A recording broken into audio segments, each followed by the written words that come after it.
ಸಮಸ್ತ ನಾಡಿನ ಜನತೆಗೆ ಶ್ರೀ ಅದಿತಿ ದೇವಿ ಹಾಗೂ ನನ್ನ ತಾಯಿ ಜಗನ್ಮಾತೆ ಸ್ವರೂಪಿಣಿಯಾಗಿರ್ತಕ್ಕಂಥ ರೇಣುಕಾ ಯಲ್ಲಮ್ಮ ಹಾಗೂ ಮಲೆ ಮಹದೇಶ್ವರ ಪಾದಾರ ಬಿಂದಗಳಿಗೆ ವಂದಿಸುತ್ತಾ ಸೃಷ್ಟಿಸ್ಥಿತಿ ವಿನಾಶಿನಿ ಶಕ್ತಿಭೂತೆ ಸನಾತನಿ ಗುಣಾಶ್ರಯ ಗುಣಮಯೇ ಶ್ರೀ ರೇಣುಕಾ ನಮೋಸ್ತುತೆ.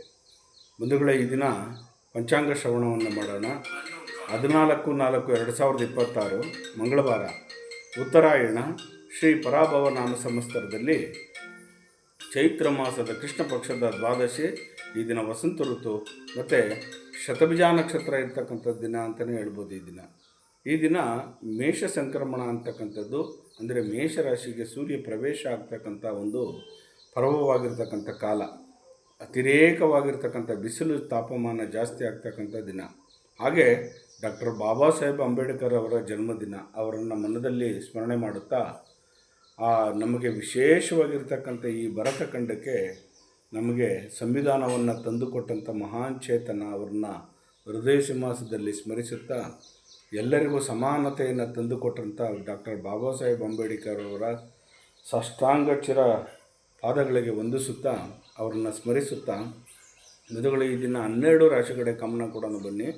ಮೊದಲಿಗೆ ಆದಿತ್ಯಾದಿ ನವಗ್ರಹಗಳನ್ನು ಮನಸ್ಸಿನಲ್ಲಿ ಪ್ರಾರ್ಥನೆ ಮಾಡುತ್ತಾ, ಆದಿತ್ಯಾದಿ ನವಗ್ರಹಗಳು ನಮಃ ಸೂರ್ಯಾಯ ಚಂದ್ರಾಯ ಮಂಗಳಾಯ ಚ ಬುಧ ಶುಕ್ರ ಶನಿವೇಶ್ಚ ರಾಹುವೇ ಕೇತುವೇ ನಮಃ.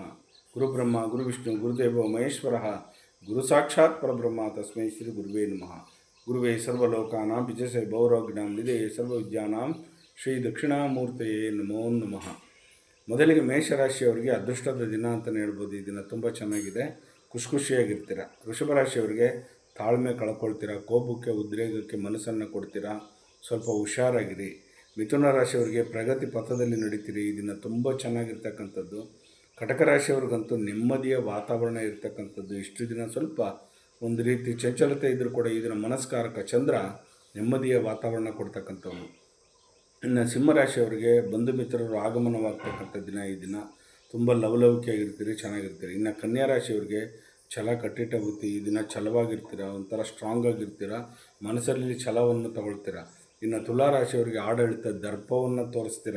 ಬೇರೆಯವರಿಗೆ, ನಿಮ್ಮ ಕಿರಿಯ ಇಲ್ಲ ಮೇಲಧಿಕಾರಿಗಳಿಗೆ ದರ್ಪವನ್ನು ತೋರಿಸ್ತಕ್ಕಂಥದ್ದು, ನಾನು ಅಂತಕ್ಕಂಥದ್ದು ತುಂಬಿ ತುಳುಕಾಡ್ತಕ್ಕಂಥದ್ದು, ಹುಷಾರಾಗಿದೆ. ಇನ್ನು ವೃಶ್ಚಿಕ ರಾಶಿಯವರಿಗಂತೂ ಈ ದಿನ ಪ್ರಯಾಣ ಮಾಡ್ತಕ್ಕಂಥದ್ದು, ದೂರ ಪ್ರಯಾಣ ಮಾಡ್ತಕ್ಕಂಥದ್ದು, ಭಕ್ತಿ ಕ್ಷೇತ್ರಗಳಿಗೆ ಹೋಗ್ತಕ್ಕಂಥ ದಿನ ಅಂತಲೇ ಹೇಳ್ಬೋದು.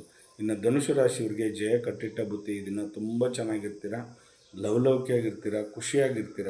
ಮಕರ ರಾಶಿಯವರಿಗೆ ಪ್ರೀತಿ ಪಾತ್ರರೊಡನೆ ತುಂಬ ಚೆನ್ನಾಗಿರ್ತೀರ, ಲವಲವಿಕೆಯಾಗಿ ಖುಷಿಯಾಗಿ ಹಂಚ್ಕೊತೀರ, ನಿಮ್ಮ ಮನಸ್ಸಿನಲ್ಲಿ ಭಾವನೆಗಳನ್ನು ಹೇಳ್ಕೊಳ್ತೀರ, ಅಚೀವ್ಮೆಂಟ್ ಮಾಡ್ತಕ್ಕಂಥದ್ದು, ಪ್ರಪೋಸಲ್ ಮಾಡ್ತಕ್ಕಂಥದ್ದು ತುಂಬ ಚೆನ್ನಾಗಿದೆ.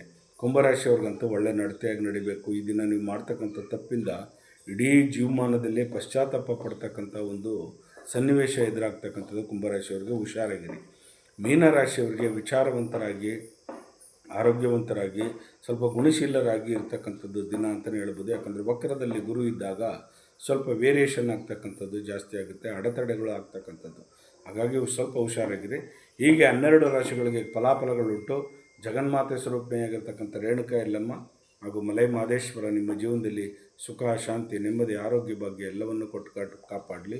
ಲೋಕೋ ಸಮಸ್ತ ಸುಖಿನೋ ಭವಂತು, ಸನ್ಮಂಗಳಾನಿ ಭವಂತು. ಸರ್ವೇ ಜನ ಸುಖಿನೋ ಭವಂತು, ಸನ್ಮಂಗಳಾನಿ ಭವಂತು. ಒಳ್ಳೆಯದಾಗಲಿ. ಬಂಧುಗಳ, ಈ ದಿನ ವಿಶೇಷತೆ ಏನಪ್ಪ ಅಂದರೆ, ನನ್ನ ತಾಯಿ ಜಗನ್ಮಾತೆಯ ವಾರ ಆಗಿರೋದ್ರಿಂದ ಆ ತಾಯಿಯ ಮಡಿಲಿನಲ್ಲಿ ವಿಶೇಷವಾಗಿ ಗ್ರಾಮ ದೇವತೆಗಳಿಗೆ, ನಿಮ್ಮ ವಾಸದಲ್ಲಿ ಇರ್ತಕ್ಕಂಥ ಗ್ರಾಮ ದೇವತೆಗಳಿಗೆ ಗೂಡಾನ್ನವನ್ನು, ಮೊಸರನ್ನವನ್ನು ನೈವೇದ್ಯವಾಗಿ ಕೊಟ್ಟು, ಅಲ್ಲಿ ಬಂದಿರತಕ್ಕಂಥ ಭಕ್ತರುಗಳಿಗೆ ಸ್ವಲ್ಪ ಮೊಸರನ್ನವನ್ನು ಕೊಡ್ತಕ್ಕಂಥದ್ದು ಮಾಡಿ.